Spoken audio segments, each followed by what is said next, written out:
Okay, That's just a gas. okay. So how does that help? It makes it more reactive. Okay, makes it more reactive, right? So what we're doing is we're comparing these three ketones, right? And the acidity of these three ketones, right? Or how they compare as acids versus how they compare as bases. Right, so you can see the difference between these is, the only difference is that we're adding a bromine each time. So how does that bromine affect the acidity of the proton that's left behind? I was thinking like as it uses like the electron withdrawing groups, Mhm. or it is an electron withdrawing group, it like polarizes it towards the like the bromine molecules, allowing it for the hydrogen to become more acidic. Good, so the bromine atoms are electronegative atoms. And if we pull a proton away, the electrons that are left behind on this carbon shared in resonance with the oxygen. Right? The bromines will have an inductive effect to help stabilize that negative charge that's left behind. Right? So as we go across the series, right, this is going to be the weakest acid. This is going to be the strongest acid.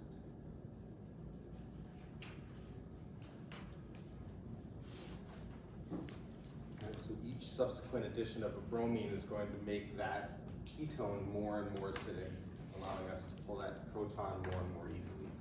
Right? When we look at the basic halogenation reaction, the mechanism under which this reaction has to proceed,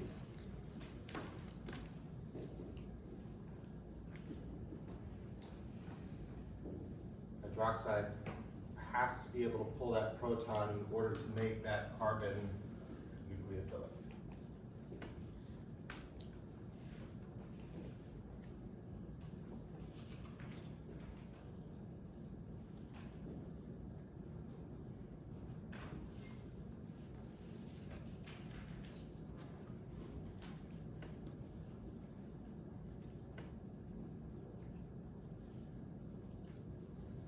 Right, so we're starting with the ketone.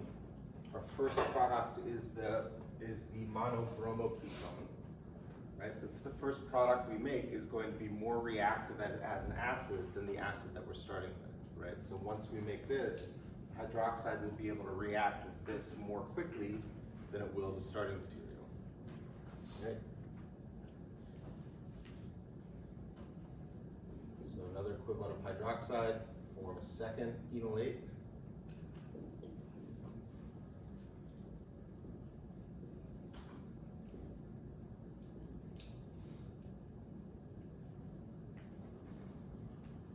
And that second enolate will add us second bromine.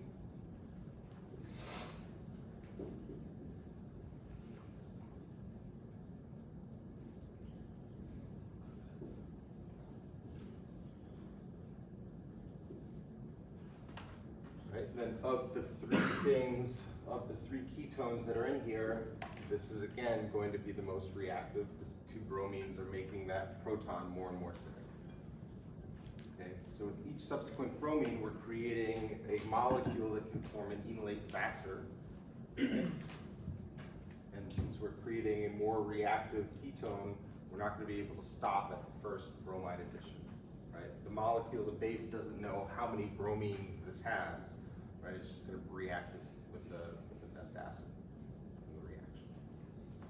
Right? So under basic conditions, we can't stop at one bromine because with each subsequent bromine, we're making a more reactive species.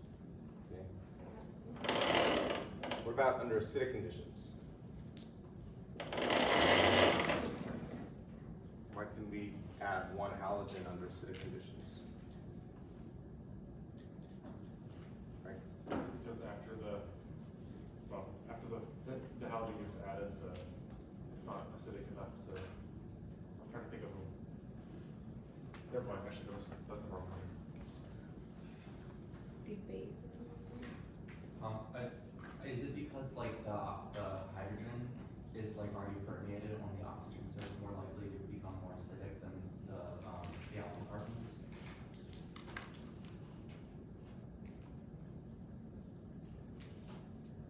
say that again, sorry. No, you're okay. The oxygen, like the hydrogen that's attached to the oxygen, is more acidic than the hydrogen that's attached to the alpha carbon, so when it becomes deprotonated. It's not really that. You're on the right track. It's not about acidity yet. Let me try this again. If the weakest acid is the strongest base, then once it adds one halogen, then the acetate group becomes a better base than the intermediate, which is the one which only has one bromine. So that means it would add to the acetate group, so it could actually add to a bigger molecule. So the mechanism for the acidic alpha-halogenation is different. So for the acidic alpha-halogenation, the first step is going to be protonation of the carbonyl oxygen, right? And that's what allows us to get to, eventually, to the enol.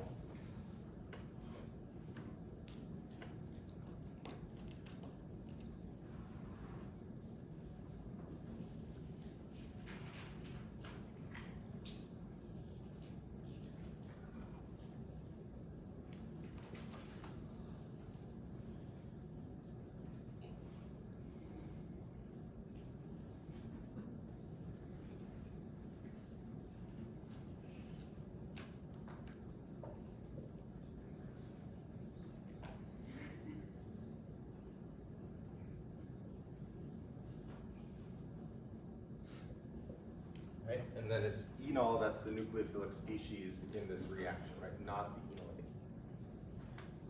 So enol will react the same way. Electrons from oxygen will kick down, kick out the double bond, grab a bromine, have a bromide leaving group.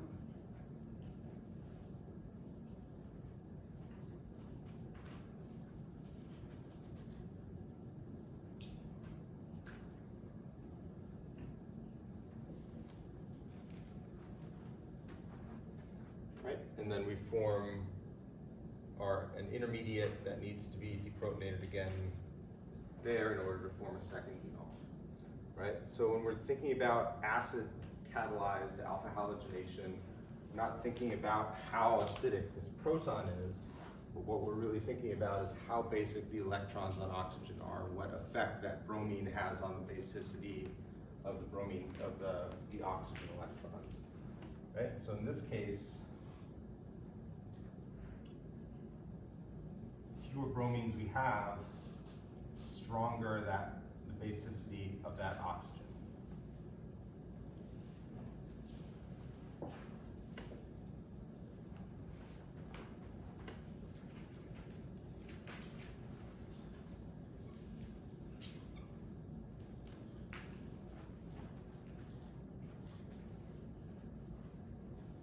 Right? So the oxygen is going to be, the electron on oxygen will be the strongest whenever there is no bromine in that alpha position. Once we start adding bromines, it starts getting harder and harder to form this protonated carbonyl species. Right? So that first bromination is going to be fast, right? But each subsequent bromination afterwards is going to be slower and slower and slower, harder and harder to accomplish. Right? Because it's going to be harder to enolize or form the protonated carbonyl, and therefore form enol as a result. Right? So under acidic conditions, as long as we're exact about the amount of bromine we put in, as long as we monitor the reaction, right, try to keep it cold so it doesn't go too fast, right, then we can stop this at one bromination, a single bromination. That's not to say if we did this in the lab, we wouldn't get any product with 2 or 3 bromines, right? It's just to say that it's much more controllable, whereas the reaction up top is much less controllable, right? If we're creating more reactive species as we go along, it's going to be hard to stop at that single bromine, right? Here, if we're creating less reactive species as we go along under acidic conditions, it's going to be much easier to stop at a single bromination of that, right? Questions about that? No? Okay. As I said in the last class, much of our focus this chapter is going to be on reactions that occur under basic conditions, right? Reactions that occur through the formation of an enolate, and that enolate acts as a nucleophile in in the reaction, but reactions involving enols do occur. And it's important to understand that even though they're happening under acidic conditions, right, enols are still nucleophilic compounds, right, under the right conditions. Okay. To finish off this reaction, right? So kind of this ties into what we were just talking about.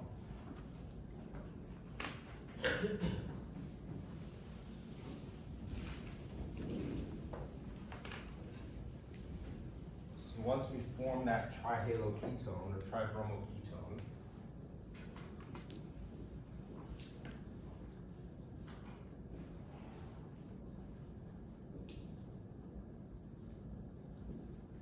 this material stays in sodium hydroxide solution, can undergo substitution with the hydroxide.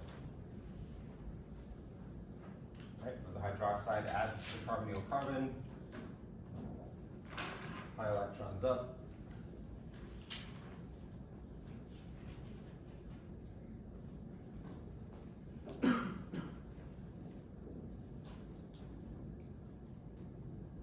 Then we get substitution through an elimination mechanism where we form the pi bond and we kick out the tribromo method.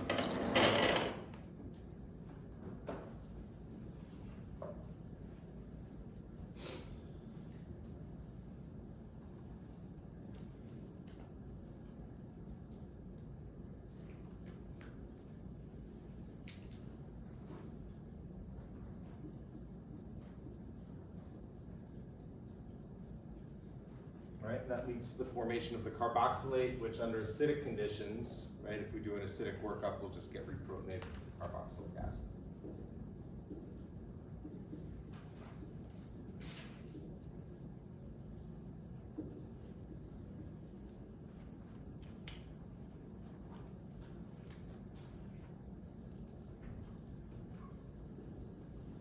Right, the key step in this reaction is the step that I've highlighted here in red.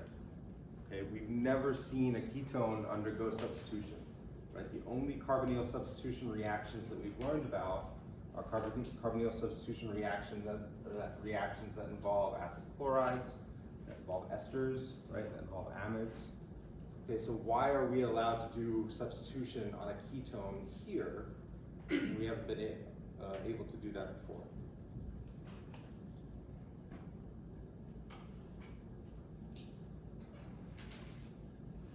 Right, we don't see reactions typically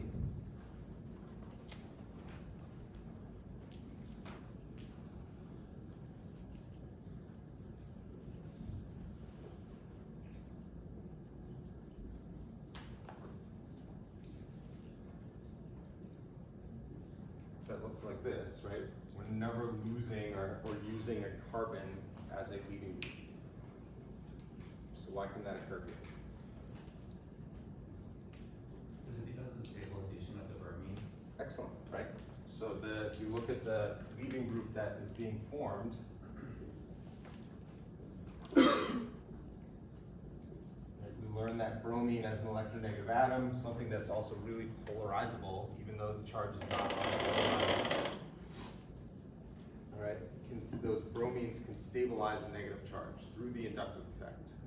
Right, so this anion that would form as the leaving group is actually a relatively stable anion, right? Much more stable than just methane, right? Or carbon with hydrogen or other carbons attached to it, right? So because we can form this relatively stable leaving group,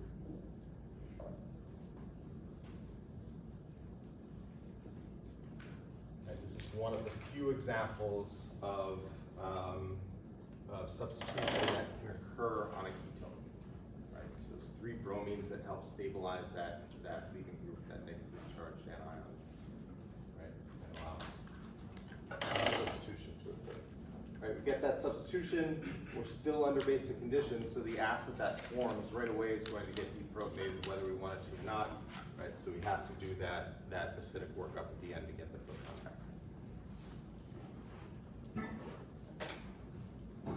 Questions? That may be something you're getting to, but how would that compare to like other halogens? So if there were like 3 chlorines there? Yeah, or like 3 iodine. Yeah, so it also happens with chlorines and iodines. Oh, just as well. So the substitution with chlorine would work better, but or sorry, the carbonyl substitution with chlorine would work better. So if we had the trichloroketone here, this step would work better because the trichloromethide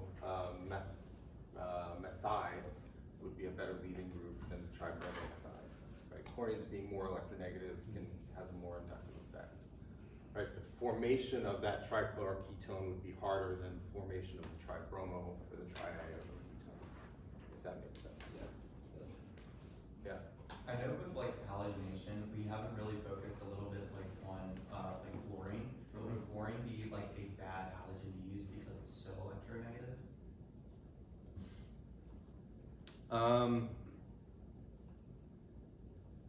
Yeah, so fluorine's a really tricky halogen to use. So fluorine's a gas, Right. First of all, just like chlorine. It's also a really, really reactive gas. So I don't know if there are plenty of videos online that you can watch where a stream of fluorine gas is flowed over a piece of cotton, and that cotton just catches on fire. Fluorine also being really electronegative gives molecules some really strange properties. So you've heard of like these forever chemicals recently, the PFAS and these polyfluorinated compounds. They have such unique properties that they don't react or don't really interact with water. They don't really interact with oils. They kind of only interact with themselves.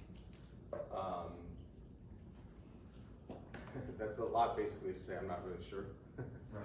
I think I was just thinking that because fluorine, like because it's able to hydrogen bond, like I didn't know if like that was able to like kind of dictate any point of reaction. Yeah, I don't know. Yeah, I'm not really sure. I think the trifluoroketone is not going to be able to undergo this reaction very easily.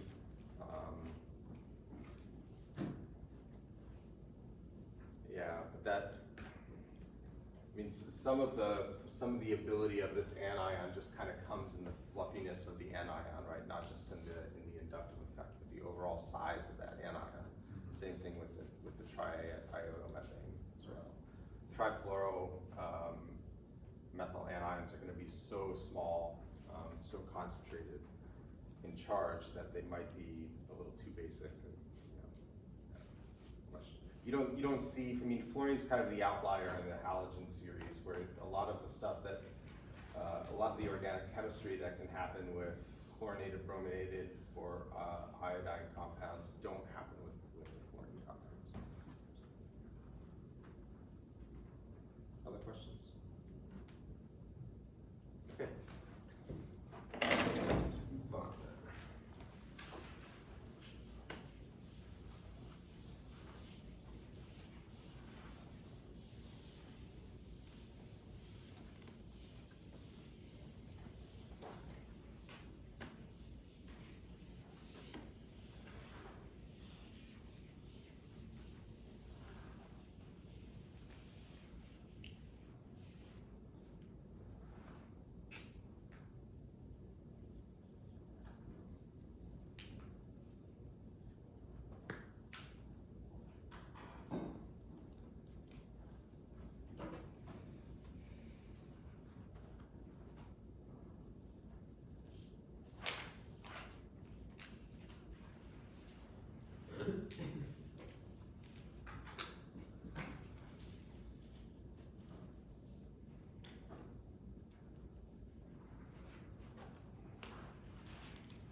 Right, so what I want you to do, take one of these reactions, see if you could figure out a mechanism for the reaction. Right, I'll give you guys 3 minutes, shouldn't take too long.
Alright,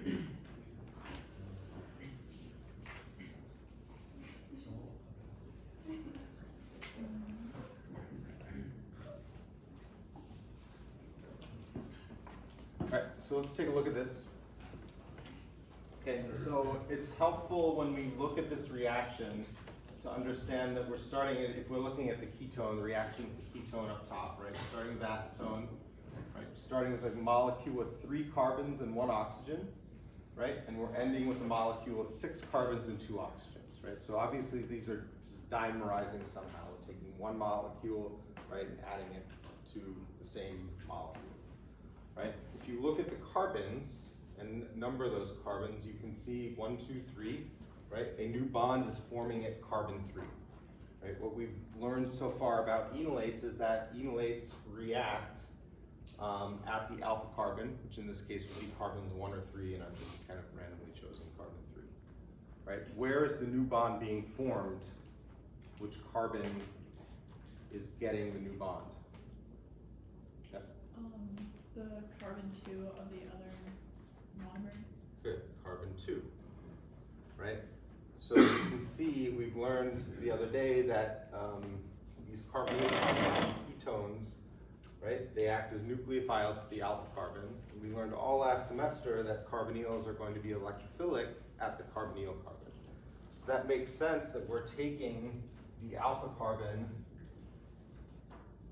of one acetone molecule and making a bond to the carbonyl carbon of the second acetone molecule, right? With this new bond being formed there. All right? So when we go through the mechanism, first thing we're going to do is form an enolate, right? So that we're going to take the base, deprotonate the alpha position, and form our enolate nucleophile.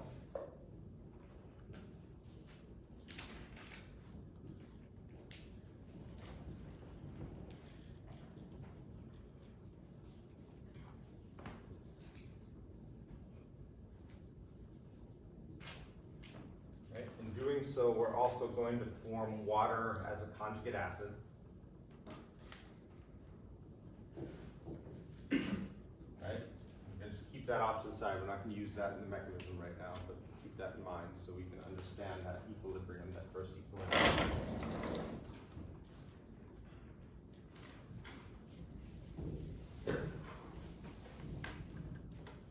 Right? And once we have that nucleophile,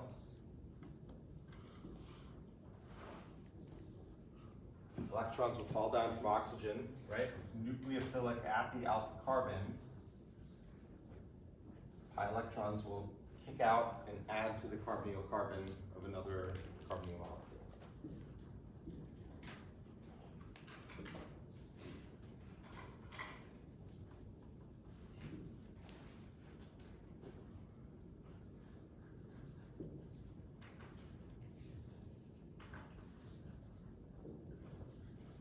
Right?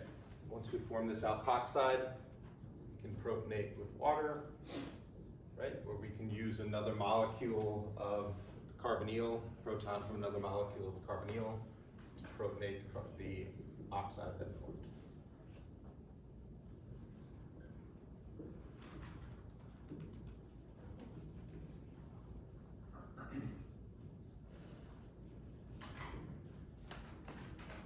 Okay, so this is a really good example of a carbonyl acting like a nucleophile and the same carbonyl form of that carbonyl acting as an electrophile.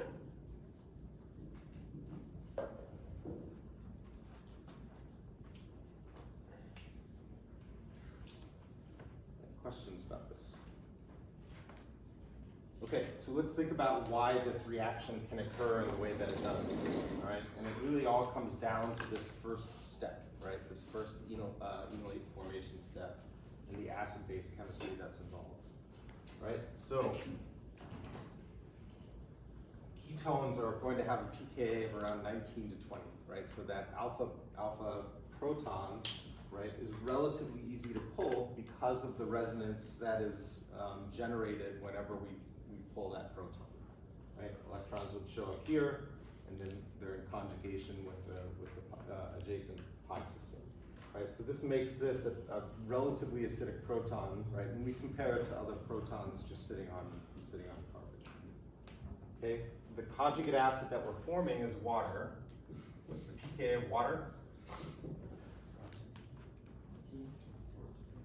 Good, 14. It's a good one to know.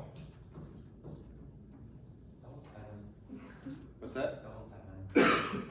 Oh, it's a good one to know. Good to be honest too.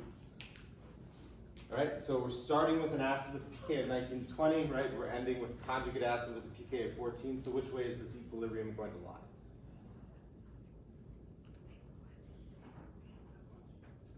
Can you repeat it? It's been a while since you talked about pKs. Okay, so acid-base equilibria, this is really important, right? Acid-base equilibrium always favors the weaker acid-base pair, right? The less reactive species, right? So, yeah, good.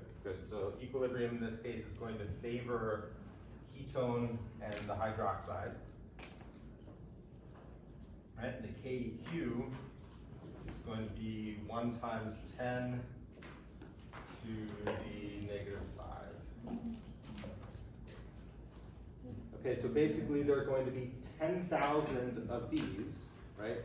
In this equilibrium, there are going to be 10,000 ketones to every one enolate that forms. Okay, it's a really important equilibrium.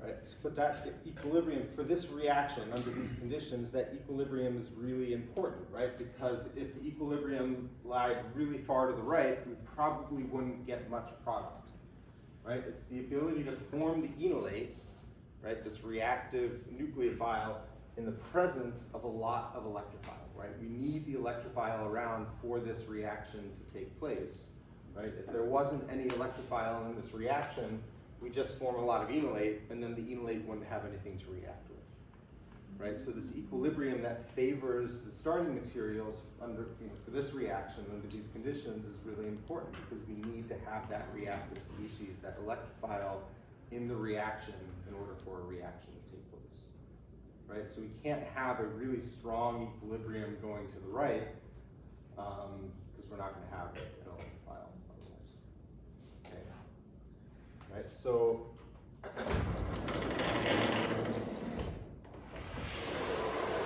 this limits us in some ways, right? Because you can see that the ketone that we're using is reacting as both the nucleophile and the electrophile, right? So we can't, under these conditions, it's going to be difficult to have two different carbonyls and have them react in the way that we want to.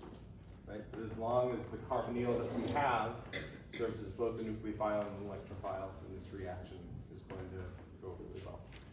Right? This reaction is referred to as the Aldol reaction.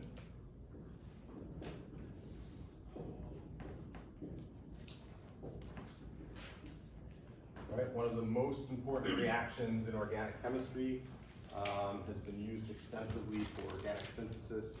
Really good at creating carbon-carbon bonds, which is one of the things that we do in organic chemistry. And not just creating carbon-carbon bonds, but creating a product with a lot of functionality where we have a carbonyl compound, right? And we also have an alcohol functional group, right? So we're forming carbon-carbon bonds. We're also forming polyfunctional molecules that we can do other things with after that reaction takes place. Right? The reason why this is called an Aldol reaction was because the first time this reaction was done, it was done using acetaldehyde.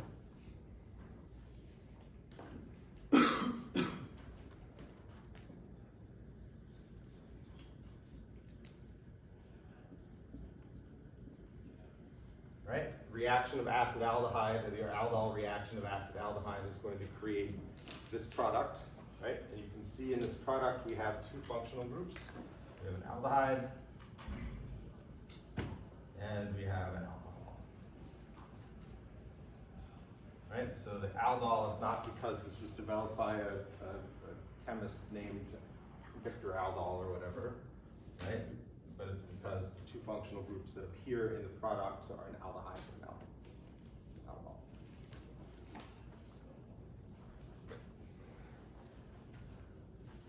Questions about this?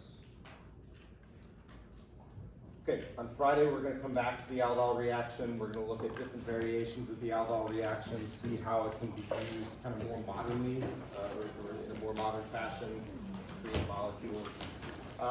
Note about labs, so GCMS is up and running.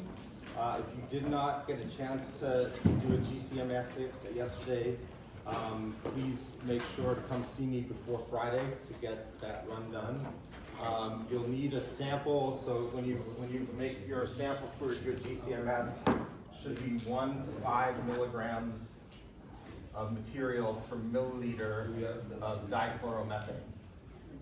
Right? So when you make this, it should be within that range. So you just want to measure out a little bit of your product, right? Figure out the mass and then dilute it accordingly, right? If it's much over 5 milligrams per milliliter, the result on the GCMS is not going to be very good, right? So really try to keep it within that concentration range, right? So use the analytical balance and measure out the solvent as well to get it to the right concentration.